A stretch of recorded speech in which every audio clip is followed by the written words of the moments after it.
है मैं अजीत सर, एक बार फिर से स्वागत है हमारे YouTube channel Ross English and motivation में। तो बताइए आप लोग क्या चल रहा है। आई होप सब ठीक ठाक चल रहा होगा। तो चलिए दोस्तों, पिछले क्लास में हमने क्या बताया था, डेमोस्ट्रेटिव प्रोनाउन और डिस्ट्रीब्यूटिव प्रोनाउन के बारे में। आज हम लोगों को पढ़ना है रिलेटिव प्रोनाउन और इंट्रोगेटिव प्रोनाउन के बारे में। आखिर दोस्तों इंट्रोगेटिव प्रोनाउन होता क्या है। देखिए, सबसे पहले कोई एक सेंटेंस होगा, सिस्टमेटिक ढंग से कोई एक सेंटेंस होगा जिसमें एक ऐसा शब्द आएगा जो कुछ पूछने का काम करेगा। जो क्या करेगा, कुछ पूछने का काम करेगा, तथा उस शब्द के तुरंत बाद वर्ब आएगा।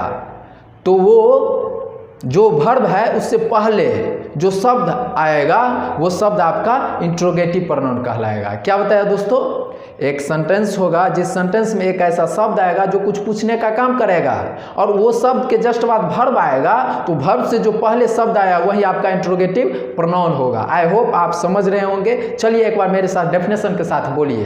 देखिए, the word which ask something, क्या बताया हमने, the word which ask something and after just this word verb comes in the sentence, then this word is called interrogative pronoun. क्या बताया हमने, the word which ask something and after just this word verb comes in the sentence, then this word is called interrogative pronoun. तो चलिए मैं आप लोगों के लिए एक बार बोर्ड पे भी डेफिनेशन लिख दे रहा हूं ताकि आप लोगों को लिखने में सही हो सके। देखिए दोस्तों, इंट्रोगेटिव प्रोनाउन क्या बताया हमने, the word which ask something, the word which ask something and after just this word verb comes in the sentence, then this word is called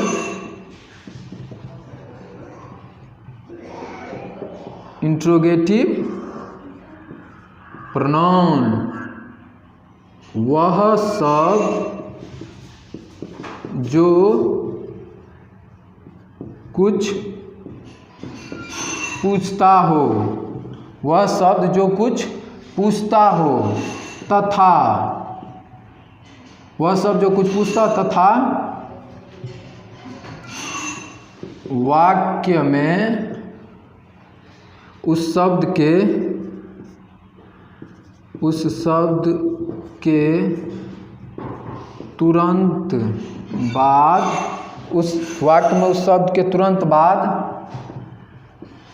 verb आता हो, तब उस शब्द को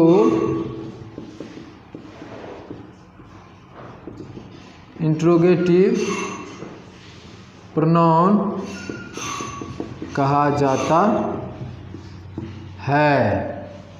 क्या बताया हमने दोस्तों, वह शब्द जो कुछ पूछता हो तथा वाक्य में उस शब्द के तुरंत बाद वर्ब आता हो, तब उस शब्द को इंट्रोगेटिव प्रोनाउन कहा जाता है। चलिए एक एग्जाम्पल देखते हैं। देखिए एग्जाम्पल जैसे who is he, who is he, वह कौन है। ठीक, तो यहाँ पे कौन शब्द जो है क्वेश्चन अराइज कर रहा है। ये हु का मतलब होता है कौन, तो कौन शब्द क्वेश्चन अराइज कर रहा है, और इसके जस्ट बाद देखिए ये वर्ब आया है, तो यही शब्द आपका हो जाएगा, यही शब्द आपका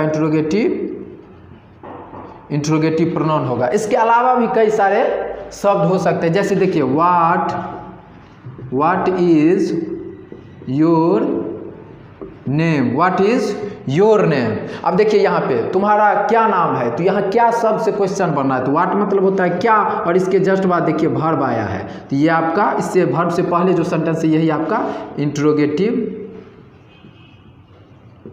इंट्रोगेटिव प्रोनाउन होगा। इसके अलावा भी जैसे which हो गया, when हो गया, where हो गया, एक्सेट्रा, ये सब शब्द इंट्रोगेटिव प्रोनाउन हो सकते हैं। इसके अलावा भी जैसे what, where, which, when, etcetera. तो चलिए, आई होप आपको ये समझ में आ गया होगा। तो मेरा नेक्स्ट क्या है, रिलेटिव प्रोनाउन।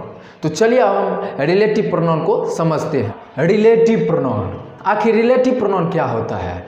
तो देखिए, एक सेंटेंस में एक ऐसा शब्द आएगा जो नाउन के बदले में आएगा। क्या बताया दोस्तों? एक सेंटेंस में एक ऐसा शब्द आएगा जो नाउन के बदले में आएगा तथा दो शब्द या दो शब्द समूहों के बीच संबंध को स्थापित करेगा। तो वही संबंध को स्थापित करने वाला शब्द रिलेटिव प्रोनाउन कहलाएगा। क्या बताया हमने दोस्तों? सबसे पहले देखेंगे, एक सेंटेंस होगा, वो जो सेंटेंस में एक ऐसा शब्द आएगा जो नाउन के बदले में आएगा और वो शब्द दो शब्द या दो शब्द समूह के बीच संबंध स्थापित करेगा, वही शब्द आपका रिलेटिव प्रोनाउन होगा। तो चलिए एक बार मेरे साथ डेफिनेशन के साथ बोलिए। The word which comes instead of noun, the word which comes instead of noun and establish relationship between two words of phrase, that is called relative pronoun. तो चलिए हम एक बार बोर्ड पे आपको लिख देते हैं।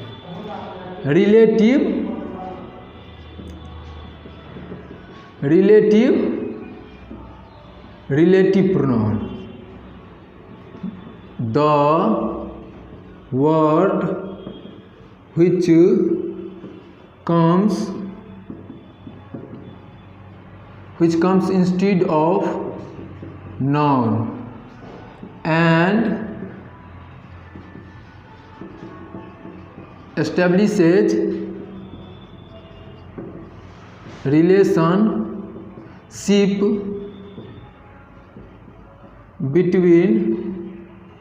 between two words or phrase, that is called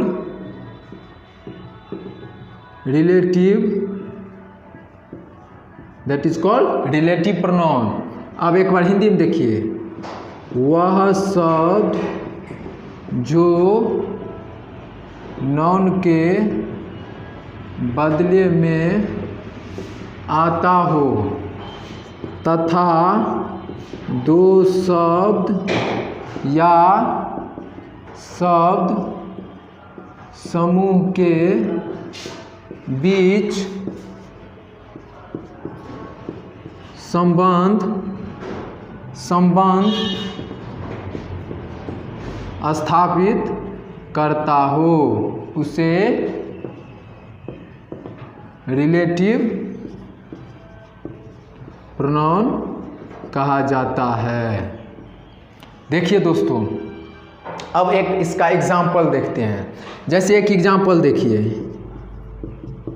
example, Dravid who is former cricketer. अब देखिए दोस्तों, Dravid who is former cricketer, Dravid जो कि एक भूतपूर्व खिलाड़ी है, द्रविड़ जो एक भूतपूर्व खिलाड़ी है। तो द्रविड़ जो, तो ये हु का मतलब हुआ जो, तो द्रविड़ जो भूतपूर्व खिलाड़ी है, तो कौन? जो, तो वो जो किसके लिए है? द्रविड़ के लिए। तो द्रविड़ जो है एक नॉन है और देखिए नाउन के बदले में ये हु शब्द है जिसका मतलब हुआ जो, तो ये नाउन के बदले में आया है। ये द्रविड़ के बारे में बता रहे, द्रविड़ जो, तो कौन जो? वही द्रविड़ जो एक भूतपूर्व खिलाड़ी है। तो ये जो शब्द जो है नाउन के बदले में आया है, तो यही आपका रिलेटिव प्रोनाउन होगा, ये आपका रिलेटिव प्रोनाउन होगा। और ये देखिए, इन साइड भी शब्द है और ये इस साइड भी शब्द है, दोनों साइड ये सब रिलेट कर रहा है, तो इसीलिए ये रिलेट कर रहा है, तो ये रिलेटिव प्रोनाउन होगा। इसके अलावा भी कई शब्द हैं, तो वो आगे आप पढ़ेंगे। तो चलिए, आई होप आपको ये समझ में आ गया होगा। अगर आप इसे नोट करना चाहेंगे तो नोट भी कर सकते हैं। वैसे हम जब ये डेफिनेशन लिखते हैं तो उस समय भी बोलते रहते हैं, अगर आप तब भी लिखना चाहेंगे तो वो लिख सकते थे, और नहीं तो आप इसे स्क्रीनशॉट ले सकते हैं, इसे आप नोट कर सकते हैं। तो चलिए, आई होप आप लोगों को ये कंटेंट समझ में आ गया होगा। और दोस्तों मैं एक बात कहना चाहूँगा, मेरा फ़र्ज़ बनता है कि अपना विषय वस्तु पढ़ाना, मेरा फ़र्ज़ बनता है पढ़ाना, और दूसरा जो है वो शेयर या सब्सक्राइब या लाइक, ये आपका फ़र्ज़ बनता है करना, ना कि मैं कहूँ। अगर ये आपके लिए उपयोगी होगा तो बिना कहे भी आप शेयर सब्सक्राइब लाइक कर सकते हैं। अगर ये आपके लिए उपयोगी नहीं है तो मैं आपके लिए अर्ज भी करूँगा, फिर भी आप नहीं करेंगे। तो मैं ये कहना चाहूँगा कि ये मेरा दायित्व है कि आप लोगों को पढ़ाना, और आपका ये फ़र्ज़ बनता है कि शेयर सब्सक्राइब लाइक करें या ना करें। नेक्स्ट क्लास में फिर नए उम्मीद के साथ फिर मिलेंगे, तब तक के लिए बाय बाय, जय हिंद, वंदे मातरम।